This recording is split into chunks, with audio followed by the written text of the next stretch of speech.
सभी विद्यार्थियों को वंदे मातरम।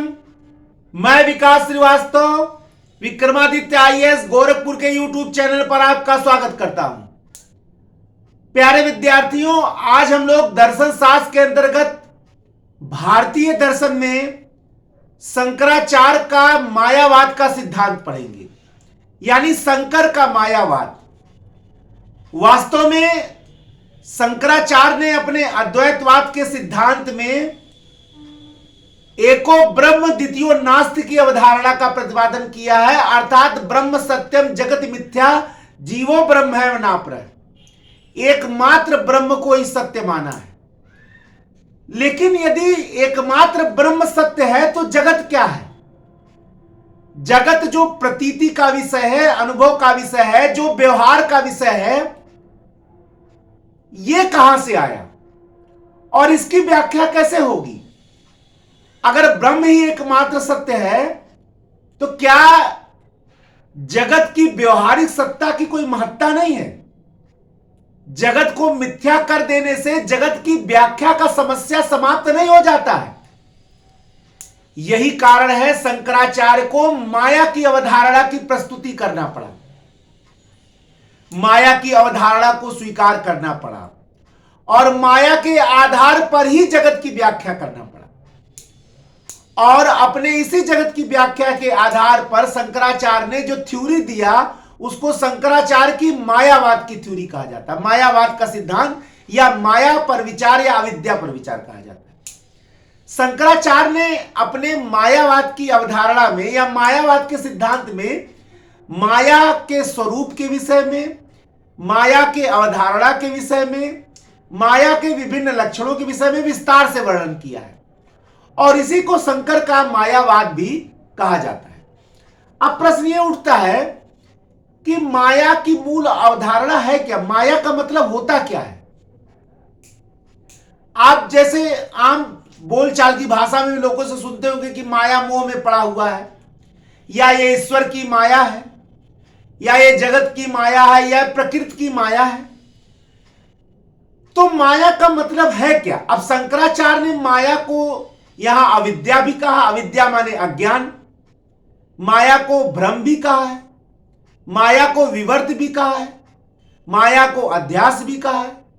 यानी माया की अवधारणा एक ऐसी शक्ति का नाम हो गया जो वास्तविकता को हमसे दूर ले जाती, यह वास्तविकता के स्थान पर किसी और चीज को प्रस्तुत करती हो।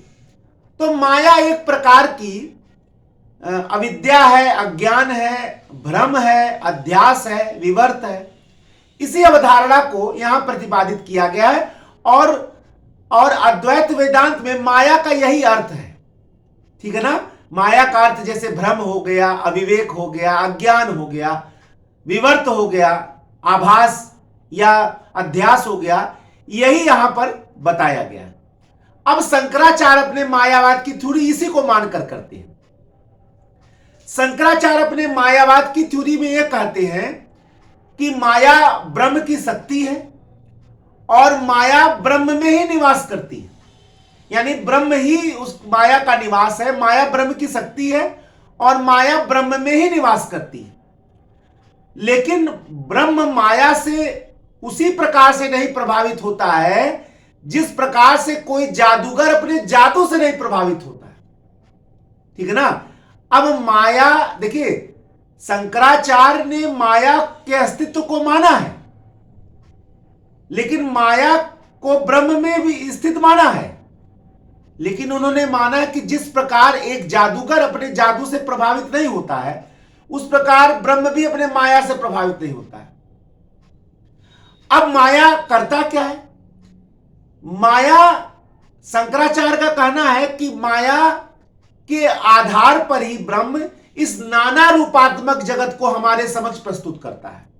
जिस प्रकार कोई जादूगर अपने जादू से विभिन्न प्रकार के खेल दिखाता है, उसी प्रकार से ब्रह्म भी माया की शक्ति के आधार पर इस नाना रूपात्मक जगत को हमारे समक्ष प्रस्तुत करता है। अर्थात माया एक ब्रह्म की शक्ति है, माया ब्रह्म में निवास करती है, माया के ही आधार पर ब्रह्म इस नाना रूपात्मक जगत को हमारे समक्ष प्रस्तुत करता है। और यानी कि आप यहां यह कह सकते हैं, कहीं ना कहीं जगत के की उपस्थिति को बताने के लिए, जगत की उपस्थिति को समझाने के लिए शंकराचार्य को अपने मायावाद की अवधारणा का प्रतिपादन करना पड़ा। ठीक है ना।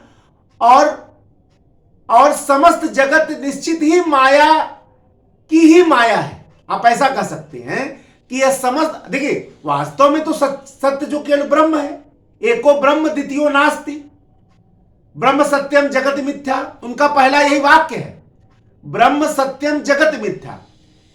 लेकिन इस मिथ्या जगत की व्यवहारिक प्रतीति है, व्यवहारिक महत्ता है। इस आखिर शंकराचार्य भी तो इस व्यवहारिक जगत में बैठकर ही मायावाद के सिद्धांत का प्रतिपादन कर रहे थे या ब्रह्म विचार का प्रतिपादन कर रहे थे।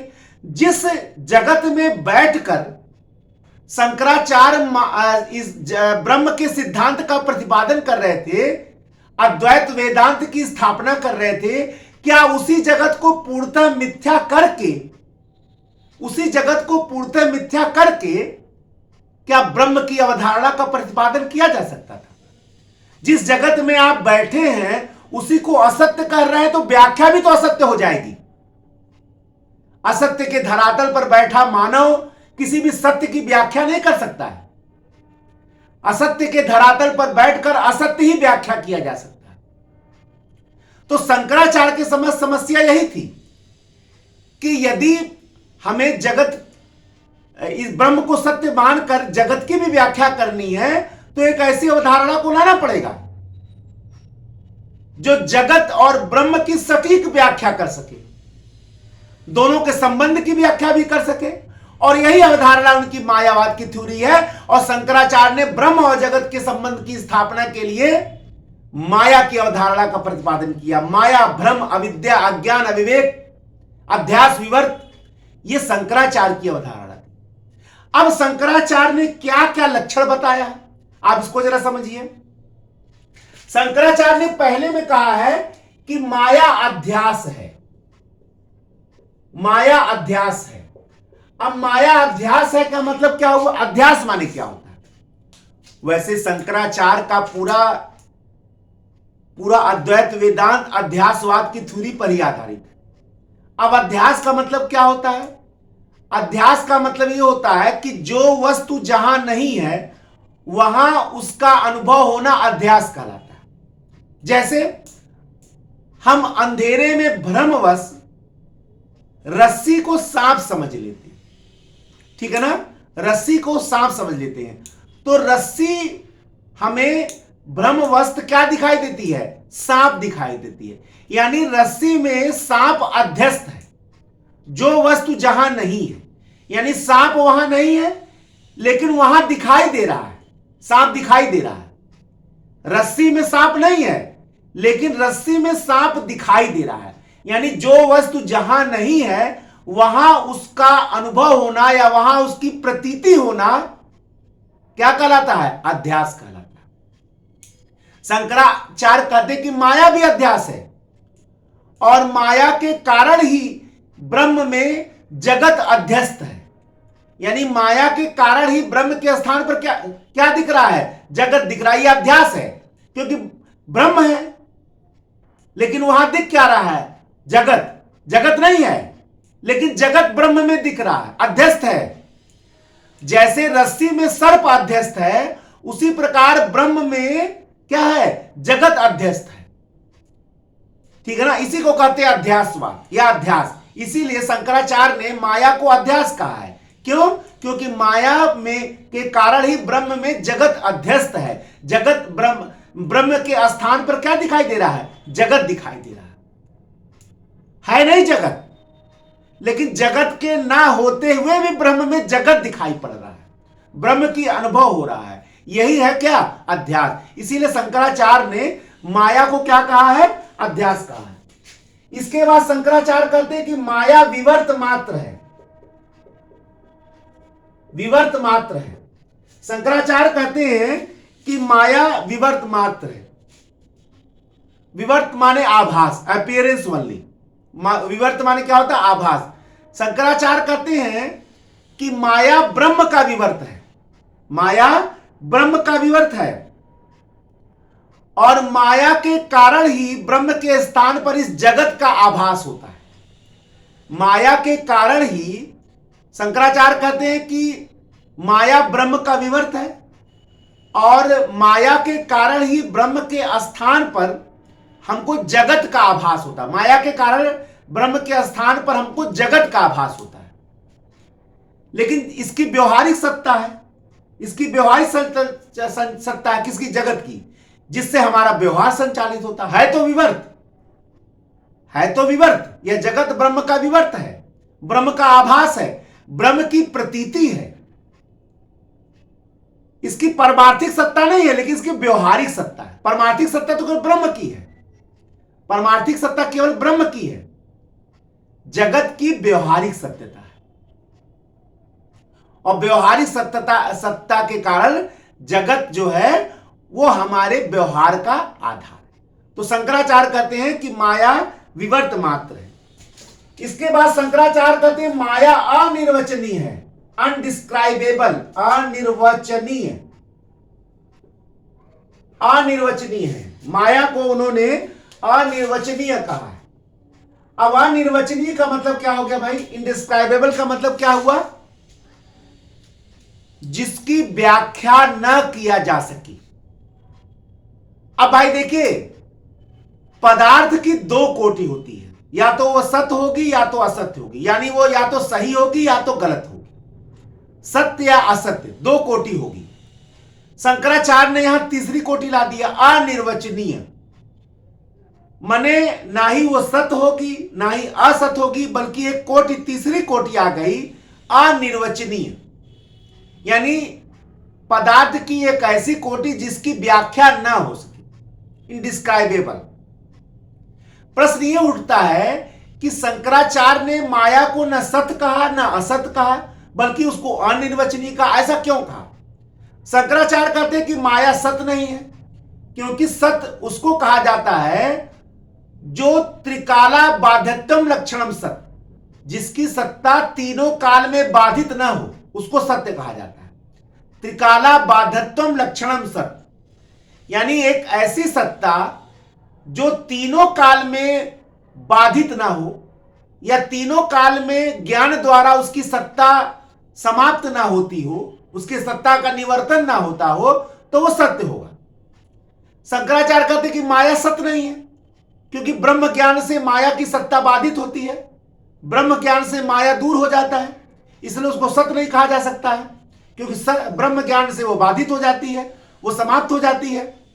माया को असत भी नहीं कहा जा सकता है, क्योंकि इसकी अनुभव होती है, ये व्यवहारिक रूप से इसका रोज जगत में हर जगह भ्रम के रूप में, अज्ञान के रूप में, अविद्या के रूप में, आभास के रूप में, हर जगह व्यक्ति को दिन भर में भ्रम होता है। आप भगवान के लिए भी कहते हैं कि ये भगवान ईश्वर की माया है, ईश्वर की माया कहीं धूप कहीं छाया। तो माया की व्यवहारिक प्रतीति होती है, हमारे अनुभव में प्रतीत होता है, तो इसको पूर्णतः असत भी नहीं कहा जा सकता है, इसको उभयात्मक भी नहीं कहा जा सकता, माने सत असत दोनों नहीं कहा जा सकता है। तो सत और असत से विलक्षण होने के कारण माया को न वो सत है न असत है, बल्कि उसको क्या है? अनिर्वचनीय, यानी माया की व्याख्या नहीं की जा सकती। देखिए, माया की व्याख्या तो तब की जा सकती है या तो हम उसको सत कहते या तो हम उसको असत कहते, ठीक है ना, लेकिन वो अनिर्वचनीय। आप इसको ऐसे कह सकते हैं जैसे मनुष्य की आर्थिक स्थिति, मनुष्य अमीर भी होता है, मनुष्य गरीब भी होता है। अब एक बार में से पूछ लिया जाए कि मनुष्य की आर्थिक स्थिति कैसी होती है। अगर भाई देखिए, मनुष्य गरीब भी होता है, गरीब नहीं भी होता है, दोनों हो गया, यानी गरीब भी होता है, गरीब नहीं भी होता है, यानी गरीब होता है या अमीर होता है। इसको ऐसे कर लीजिए, अमीर होता है अमीर नहीं होता है, गरीब होता है गरीब नहीं होता है। लेकिन अगर एक से पूछ दिया जाए कि मनुष्य की आर्थिक स्थिति कैसी होती है, तब आप क्या बताएंगे कि वो गरीब होता है या अमीर होता है? एक शब्द अगर पूछना हो कि गरीब होता है या अमीर होता है, तो आप कहेंगे इसकी व्याख्या नहीं हो सकती है, क्योंकि मनुष्य गरीब भी होता है और गरीब नहीं भी होता है। लेकिन अगर आपको कह दिया जाए केवल एक जवाब दीजिए कि गरीब होता है गरीब नहीं होता है, तो आप कैसे दे पाएंगे?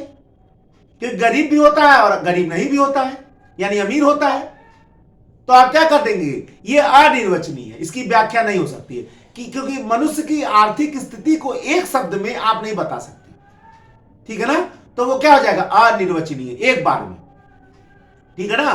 क्योंकि आप दोनों तो आपको कहने नहीं दिया जाएगा, क्योंकि आपको एक बताना है, या गरीब है या गरीब नहीं है। और कह दिया जाए कि वास्तव में मनुष्य की आर्थिक स्थिति क्या है, तो आप कह देंगे अनिर्वचनीय। क्यों?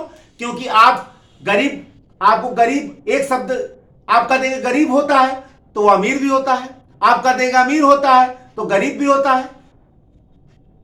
तो इसलिए एक शब्दों में मनुष्य की आर्थिक स्थिति नहीं बताई जा सकती है, इसको कहा जाएगा अनिर्वचनीय।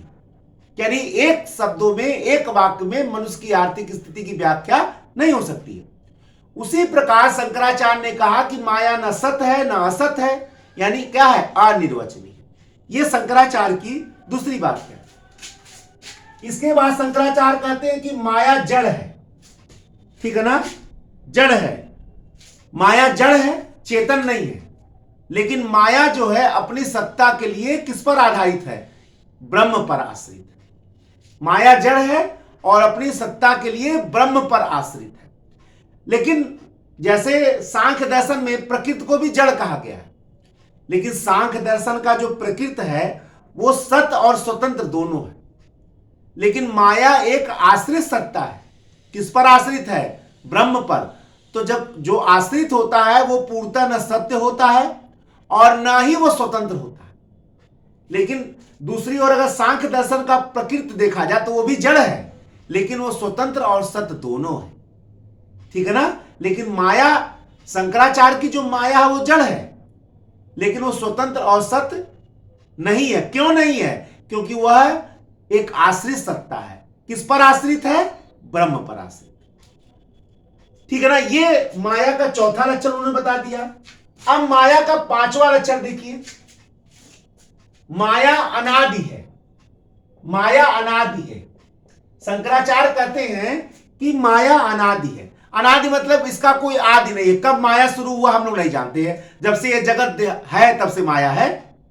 अब माया कब प्रारंभ हुआ था ये हमको नहीं मालूम है, लेकिन माया अनंत नहीं है। क्यों अनंत नहीं है? क्योंकि इसका अंत होता है। कैसे अंत होता है? ब्रह्म ज्ञान से। जब ब्रह्म का ज्ञान हो जाता है, अहम ब्रह्मास्मि, ठीक है ना? जब हमें अहम ब्रह्मास्मि तत्त्वमसि से जब हमें यह ज्ञान होता है कि अहम ब्रह्मास्मि, मैं ही ब्रह्म हूं, तो मुझे ब्रह्म ज्ञान हो जाता है। और ब्रह्म ज्ञान जैसे ही होता है, समस्त प्रकार की अविद्या यानी अज्ञान यानी माया का विनाश हो जाता है। तो माया अनादि तो है, इसका प्रारंभ कब हुआ, इसका आदि कब हुआ यह भी नहीं मालूम है। लेकिन माया अनंत नहीं है, क्योंकि माया जो है ब्रह्म ज्ञान से बाधित होती है, माया की सत्ता, ठीक है ना? इसके बाद शंकराचार्य कहते हैं कि माया भाव रूप है। माया भाव रूप है, ठीक है ना? शंकराचार्य कहते हैं कि माया भाव रूप है। भाव रूप कहने का यहां एकमात्र मतलब है कि यह अभावात्मक नहीं है। भाव रूप मतलब यहां कुछ है, अभाव मतलब देयर इज नथिंग। तो देयर इज नथिंग वाला हिसाब नहीं है यहां पे। माया एक भाव रूप है, ठीक है ना? भाव रूप कहने का मतलब यह है कि माया अभावात्मक नहीं है, और भावात्मक रूप में माया ब्रह्म के स्थान पर जगत को क्या कर सकती है? प्रदर्शित करती है। तो ब्रह्म के स्थान पर जगत को अगर मान लीजिए कोई भी चीज इस पृथ्वी पर किसी अन्य चीज को प्रदर्शित करती, उत्पन्न करती है, तो आप ऐसा थोड़ा कर सकते हैं देयर इज नथिंग, वहां कुछ नहीं, वहां कुछ है, देयर इज समथिंग, क्योंकि वो कुछ बना रही है, कुछ पैदा कर रहा है। तो शंकराचार्य कह रहे हैं कि अगर माया को हम अभावात्मक कह देंगे, अभावात्मक कह देंगे कि वहां कुछ नहीं है, तो हम कैसे मानेंगे कि माया ब्रह्म के स्थान पर जगत को प्रदर्शित कर रही है? तो शंकराचार्य यहां इसीलिए कह रहे हैं, यहां माया को भाव रूप कहने का मूल यहां निहितार्थ उनका यही है कि माया अभाव मात्र नहीं। यानी माया अभाव मात्र क्यों नहीं है? क्योंकि माया ब्रह्म के स्थान पर नाना रूपात्मक जगत को हमारे सामने प्रदर्शित करती है, इसीलिए वो भावात्मक है और इसीलिए शंकराचार्य उसको भाव रूप कहा। क्लियर है? भले वो ब्रह्म के विवर्त के रूप में, ब्रह्म के आभास के रूप में, ब्रह्म के प्रतीति के रूप में जगत को हमारे समक्ष प्रदर्शित करती है, जगत को हमारे समक्ष उपस्थित करती है, ठीक है ना, लेकिन इसी कारण से उसको हम अभावात्मक नहीं कर सकते बल्कि भावात्मक या भाव रूप कर सकते हैं। इसीलिए शंकराचार्य ने माया को भाव रूप कहा है।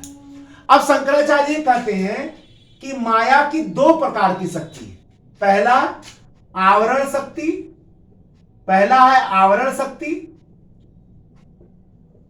और दूसरा है विक्षेप शक्ति, ठीक है ना, दूसरा है विक्षेप शक्ति। शंकराचार्य कहते हैं कि माया की दो प्रकार की शक्ति होती, पहला आवरण शक्ति, दूसरा विक्षेप शक्ति। अब आवरण शक्ति, आवरण का मतलब क्या होता है? ढकना, छिपाना। ढकना छिपाना माने आवरण होता है, ढक लेना। अब विक्षेप का मतलब क्या होता है? किसी वस्तु को पर दूसरी वस्तु को आरोपित कर देना, जैसे अध्यारोपित कर देना, ठीक है ना। तो शंकराचार्य कहते हैं कि माया में दोनों शक्ति विद्यमान है। पहला आवरण शक्ति है, वो ब्रह्म को ढक लेती है, ब्रह्म के वास्तविक स्वरूप को ढक लेती है। माया अपने आवरण शक्ति के आधार पर ब्रह्म के वास्तविक स्वरूप को क्या कर लेती है? ढक लेती है। अब आप कहेंगे कि ब्रह्म की वास्तविक शक्ति क्या है, वास्तविक स्वरूप क्या है? ब्रह्म का वास्तविक स्वरूप यही है, ब्रह्म सत्यम जगत मिथ्या, जीवो ब्रह्म है व ना पर है। यह ब्रह्म का वास्तविक रूप है। अब ब्रह्म का वास्तविक रूप क्या हुआ? एको ब्रह्म द्वितीयो नास्ति। अब यानी कि अगर आप ब्रह्म के स्थान पर जगत देख रहे हैं, जीवात्मा देख रहे हैं, तो ऐसा क्यों देख रहे हैं? ऐसा इसलिए देख रहे हैं कि माया जो है ब्रह्म के वास्तविक स्वरूप को ढक ले रही है और उसके स्थान पर नाना रूपात्मक जगत को प्रदर्शित कर रही है। तो यह हो गया आवरण शक्ति, माया का आवरण शक्ति है। माया ब्रह्म के वास्तविक स्वरूप को ढक ले रही है। विक्षेप शक्ति क्या है? कि माया ब्रह्म के स्थान पर जगत को विक्षेपित कर रही है। ब्रह्म के स्थान पर क्या कर रही है? जगत को विक्षेपित कर रही है, यानी ब्रह्म को जगत के द्वारा प्रतिस्थापित कर दे रही है और ब्रह्म के विवर्त के रूप में, ब्रह्म के आभास के रूप में, ठीक है ना, किसको दिखा रही है? जगत को दिखा रही है। यानी ब्रह्म पर किसको प्रक्षेपित कर दे रही है? ब्रह्म पर प्रक्षेपित कर दे रही है जगत को, ठीक है ना। ब्रह्म के स्थान पर प्रक्षेपित माने किसको दिखा रही है? ब्रह्म के स्थान पर जगत को दिखा रही है। भले विवर्त के रूप में ही दिखा रही हो, लेकिन दिखा तो रही है। तो ये हो गया विक्षेपित शक्ति हो गया, यानी आवरण शक्ति से वो ब्रह्म के वास्तविक स्वरूप को ढक ले रही है और विक्षेपण शक्ति से ब्रह्म के स्थान पर जगत को प्रक्षेपित कर रही है, विक्षेपित कर रही है। यह हो गया माया, शंकर का मायावाद का सिद्धांत, जिसमें हमने माया के स्वरूप के बारे में बताया, माया के लक्षण के बारे में बताया। अब शंकराचार्य और बाद के अद्वैत वेदांतियों में थोड़ी अंतर रहा। क्या अंतर रहा? देखिए, शंकराचार्य ने माया को अज्ञान भी कहा है, अविद्या भी कहा है, अविवेक भी कहा है, भ्रम भी कहा है। शंकराचार्य ने माया और अविद्या में अंतर नहीं किया। लेकिन बाद के जो अद्वैत वेदांती थे, उन्होंने माया और अविद्या में अंतर भी किया। तो थोड़ी सी इसको भी जान लिया जाए, क्योंकि मान लीजिए शंकराचार्य की मायावाद की थ्योरी एग्जाम में पूछ लिया, उसके बाद पूछ लिया क्या माया और अविद्या में अंतर है, तो जो लड़का कॉन्सेप्ट नहीं पढ़ा वो तो कंफ्यूज हो जाएगा कि शंकराचार्य ने माया और विद्या में अंतर। लेकिन आपको बाद के भी अद्वैत वेदांतियों का, देखिए ये तो ठीक है कि अद्वैत वेदांत के प्रमुख संस्थापक में शंकराचार्य ही माने जाते हैं और उन्होंने ही इसका किया था स्थापना। लेकिन बाद के अद्वैत वेदांतियों ने अद्वैत वेदांत के सिद्धांत में बहुत विकास भी किया, तो इस डेवलपमेंट को भी हमको समझना पड़ेगा। ठीक है, शंकराचार्य ने माया और अविद्या में कोई अंतर नहीं किया, लेकिन बाद के अद्वैत वेदांतियों ने माया और अविद्या में अंतर किया है। क्या अंतर किया उसको समझ लीजिए। बाद के अद्वैत वेदांती ये कहते हैं कि माया भावात्मक है, भाव रूप है, जबकि अविद्या अभावात्मक है। माया भावात्मक क्यों है? क्योंकि माया जो है वो ब्रह्म के स्थान पर जगत को हमारे सामने प्रदर्शित करती है। तो ब्रह्म के स्थान पर हमारे सामने जगत को अगर प्रदर्शित कर रही है तो वो हम उसको क्या कह सकते हैं? भावात्मक कहना पड़ेगा। अविद्या टोटल अभावात्मक है, लेकिन माया क्या है? भावात्मक है। क्यों भावात्मक है? क्योंकि माया ब्रह्म के स्थान पर जगत को प्रदर्शित कर रही है, इसलिए वो भाव कुछ पॉजिटिव कर रही है, इसलिए वो भावात्मक है। लेकिन अविद्या ज्ञान का अभाव है, टोटल ज्ञान का अभाव है, इसलिए वो अभावात्मक है। ये दोनों में पहला अंतर हो गया। दूसरा, शंकराचार्य कहते हैं, बात के अद्वैत वेदांती ये कहते हैं कि माया ईश्वर को प्रभावित करती है, ठीक है ना, जबकि अविद्या जो है वो जीव को प्रभावित करती है। भाई ईश्वर को मायोपहित ब्रह्म कहा ही गया। जब इस ब्रह्म माया से प्रभावित होता है तो ईश्वर बन जाता है, ठीक है ना, तो मायोपहित ब्रह्म भी कहा गया, ठीक है ना। तो शंकराचार्य अद्वैत वेदांती बाद वाले भी ये कहते हैं कि जो माया है वो ईश्वर को प्रभावित करती है और जो अविद्या है वो जीवों को प्रभावित करती है। जीव माने क्या हो गया? जीवात्मा। जब शरीर के अंदर आत्मा आ जाती है जनरली वो जीव कहलाता है, जीवात्मा। तो हम सामान्य इस समय जीवात्मा के रूप में हैं, तो हमको अविद्या प्रभावित कर रहा है और माया किसको प्रभावित करती है? ईश्वर को प्रभावित करती है। फिर तीसरा जो अंतर है, माया में सत्व गुण होता है और अविद्या में तमस गुण होता है, तम गुण होता है, ठीक है ना, तमो गुण होता है, ठीक है ना। तो तीसरा जो अंतर है माया और अविद्या में, माया में सत्व गुण होता है, सत्व, रज और तम, तीन प्रकार के गुण होते हैं, सत्व, रज और तम। तो बात के अद्वैत वेदांतियों को कहना है कि माया में सत्व गुण होता है और अविद्या में तमो गुण होता है, यानी तम गुण होता है, ठीक है ना। तो ये शंकराचार्य का मायावाद की अवधारणा है और अपने मायावाद की अवधारणा में शंकराचार्य ने माया के स्वरूप को, माया के लक्षण को हमारे सामने प्रदर्शित किया है। एक ऐसी अवधारणा का विकास किया जिसने इस जगत के होने की व्याख्या की। जगत क्यों है? अगर केवल ब्रह्म को ही सत्य कह दिया गया तो फिर जगत क्यों है, कैसे आया, उसके लिए उन्होंने मायावाद की अवधारणा का प्रतिपादन किया। माया क्या है, क्यों है और माया का स्वरूप और लक्षण विशेषता क्या है, ये सारी चीजें मैंने शंकराचार्य की मायावाद की थ्योरी में बता दिया। अब आईएएस के पेपर में शंकराचार्य के मायावाद की जो थ्योरी है उसकी एक सटीक आलोचना जो है वो विशिष्टाद्वैतवाद के संस्थापक रामानुजाचार्य करते हैं। तो वो हम लोग नेक्स्ट लेक्चर में उसको देखा जाएगा। तब तक के लिए जय हिंद, जय भारत, वंदे मातरम। धन्यवाद।